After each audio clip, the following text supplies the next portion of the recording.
देव त्यारी त्याला कोण मारी ही म्हण तंतोतंत आज लागू पडली, ती म्हणजे सीगल पक्षाला. पंखात मांजा अडकल्यामुळे एक ब्लॅक हेडेड सीगल पक्षी खाडीच्या प्रवाहात उडण्यासाठी धडपडत होता.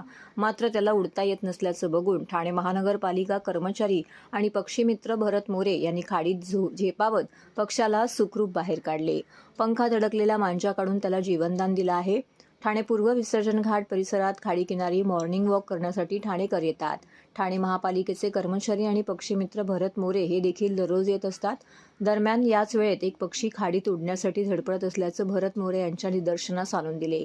प्राणी पक्ष्यांवरती प्रेम करणाऱ्या मोरे यांनी खाडीत पोहत जाऊन त्याला सुखरूप बाहेर काढलं.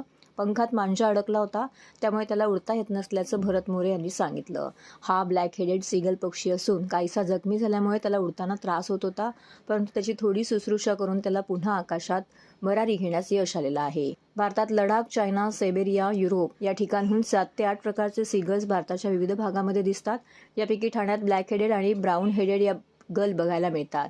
या पक्षाला मासे खायला आवडत असल्यामुळे ठाण्याच्या काही तलावात या पक्ष्यांची रेलचेल बघायला मिळते.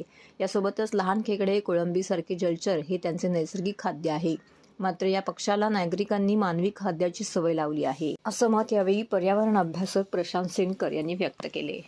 माझं नाव भरत सीताराम मोरे आहे आणि मी ठाणे महानगरपालिकेत कामाला आहे. मी ते विसर्जन घाटावर झाडं लावली, त्याला पाणी टाकायला येतो. तो माझा छंद आहे आणि तो छंद जोपासत असताना मी जेटीवर आलो. जेटीवर आल्यानंतर बघितलं पाणी भरलेलं होतं आणि एक शिगल मांजाला अडकला होता आणि तो तडफडत होता. त्यावेळेस मी त्याला बघितलं आणि लगेच उडी मारली आणि त्या शिगलला बाहेर काढला.